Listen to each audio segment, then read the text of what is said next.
brought to you by Bank of India.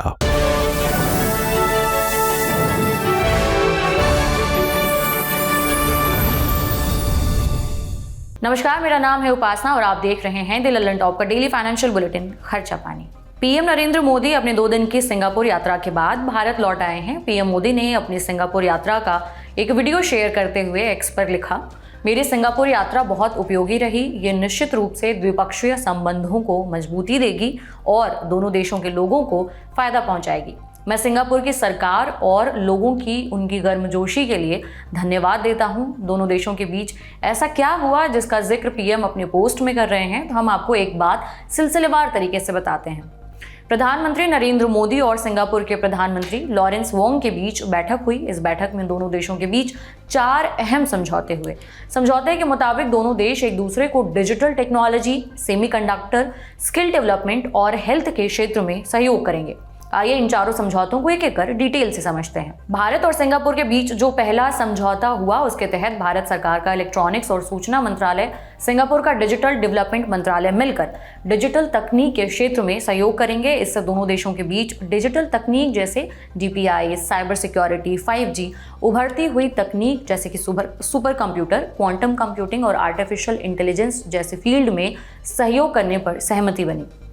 Semiconductor, दूसरा समझौता semiconductor से जुड़ा था। इसके तहत भारत ने सेमीकंडक्टर सेक्टर को बढ़ावा देने के लिए सिंगापुर के साथ समझौता किया है। इसके तहत देश में सेमीकंडक्टर क्लस्टर बनाए जाएंगे और सेमीकंडक्टर डिजाइन और प्रोडक्शन में लोगों को ट्रेन किया जाएगा।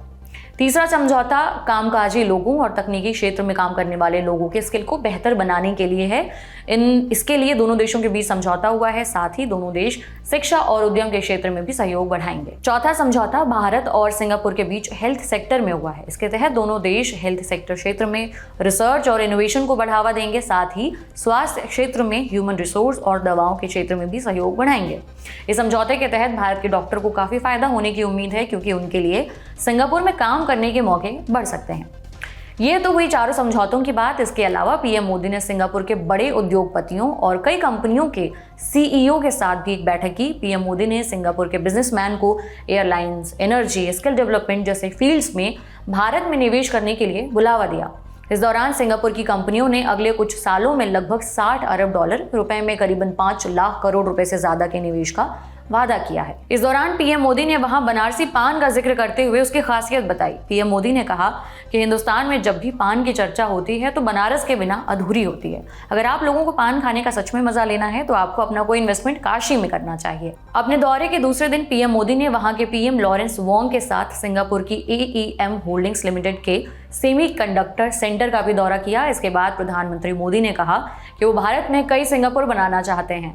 उन्होंने कहा, हम भारत में भी कई सिंगापुर बनाना चाहते हैं। अब सवाल उठता है कि प्रधानमंत्री मोदी ने ऐसा क्यों कहा। जानकारों का कहना है कि ऐसा कहने की वजह भारत को भी सिंगापुर की तरह सेमीकंडक्टर इंडस्ट्री का बड़ा हब बनाना और देश को तकनीक और इलेक्ट्रॉनिक्स के क्षेत्र में आगे ले जाना है। और बात यह है कि क्षेत्रफल के हिसाब से सिंगापुर भले ही नन्हा सा देश हो, लेकिन चिप मैन्युफैक्चरिंग में सिंगापुर दुनिया के बड़े देशों में शुमार होता है।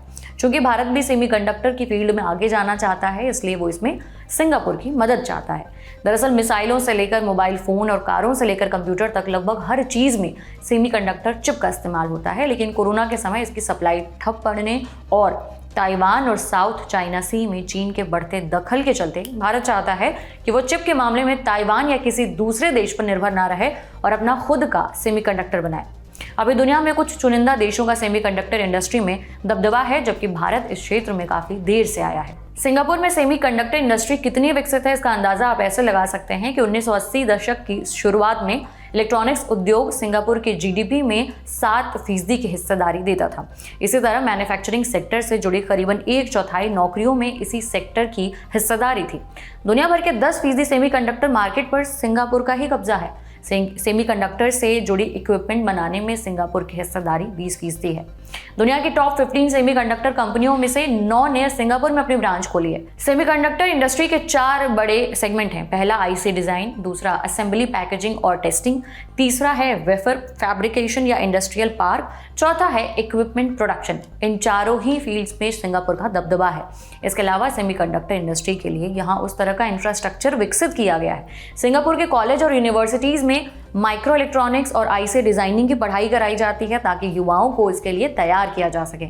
सिंगापुर में 4 सेमीकंडक्टर फैब्रिकेशन पार्क हैं। साल 2022 में ताइवान के यूनाइटेड माइक्रो इलेक्ट्रॉनिक्स कॉरपोरेशन ने सिंगापुर में एक सेमीकंडक्टर फैब के लिए करीबन 42,000 करोड़ रुपए के निवेश की घोषणा की थी, जिसका कामकाज इसी साल शुरू होने की उम्मीद है। पिछले साल ग्लोबल फाउंड्रीज ने सिंगापुर में करीबन 34,000 करोड़ रुपए की लागत वाले फैब्रिकेशन प्लांट का उद्घाटन किया था। इसके अलावा इसी साल जून में एनएक्सपी सेमीकंडक्टर्स और टीएसएमसी कंपनी के सपोर्ट से वैनगार्ड इंटरनेशनल सेमीकंडक्टर कॉर्प ने एक प्लांट के लिए 65,500 करोड़ रुपए का जॉइंट वेंचर बनाया था। इस प्लांट में उत्पादन साल 2027 में शुरू होने की उम्मीद है। हालांकि सेमीकंडक्टर का किंग तो अभी भी ताइवान ही है। साल 2023 तक ताइवान सेमीकंडक्टर मैन्युफैक्चरिंग कंपनी यानी टीएसएमसी 50% से ज्यादा की बाजार हिस्सेदारी के साथ दुनिया की सबसे बड़ी सेमीकंडक्टर चिप बनाने वाली कंपनी है।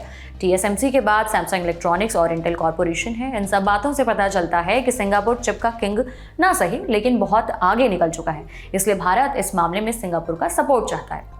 मिशन 2021 में भारत सरकार ने 76,000 करोड़ रुपए की चिप प्रोत्साहन योजना लॉन्च करके सेमीकंडक्टर मिशन को हरी झंडी दी। इसके तहत केंद्र सरकार ने चिप की फैक्ट्री लगाने का आधा खर्चा सब्सिडी के रूप में देने की बात कही थी। इसी साल फरवरी 2024 में कैबिनेट ने सेमीकंडक्टर से जुड़ी कई परियोजनाओं को भी मंजूरी दी थी।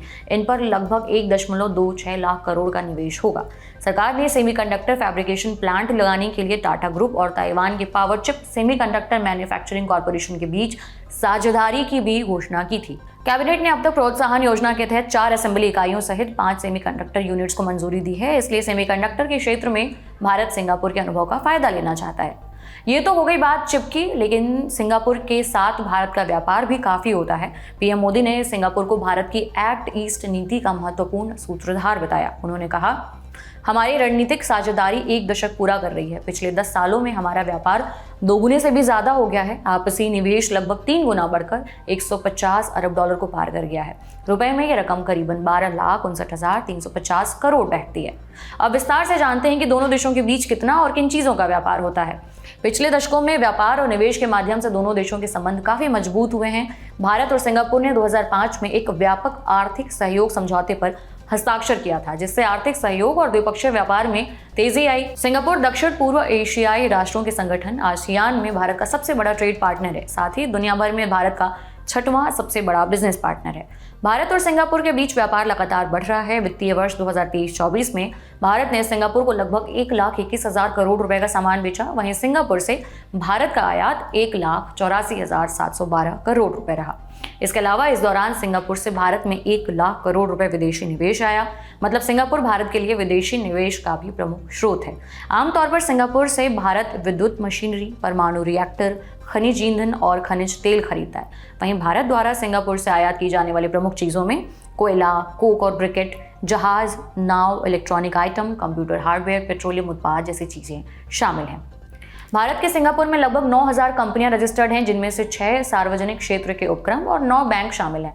उद्योगों से जुड़े शीर्ष संगठन भारतीय उद्योग परिसंघ यानी कि CII और federation of Indian chambers of commerce and industry यानी कि फिक्की के भी कार्यालय सिंगापुर में हैं। सिंगापुर की 440 से ज्यादा कंपनियां भारत में रजिस्टर्ड हैं, जिनमें development bank of Singapore, United overseas bank भी शामिल हैं। वहीं वाणिज्य एवं उद्योग मंत्री पीयूष गोयल ने कहा कि सिंगापुर ने पहले ही भारत में करीबन 150 अरब डॉलर का निवेश किया है और आने वाले सालों में वो इससे 5 गुना अधिक करने के लिए तैयार है। आज के बुलेटिन में इतना ही। आपके लिए ये बुलेटिन लेकर आए थे हमारे साथी प्रदीप यादव। उम्मीद करते हैं आपको ये जानकारी पसंद आई तो अपना फीडबैक कमेंट बॉक्स में जरूर दें। अगले एपिसोड तक अपना ख्याल रखें। शुक्रिया।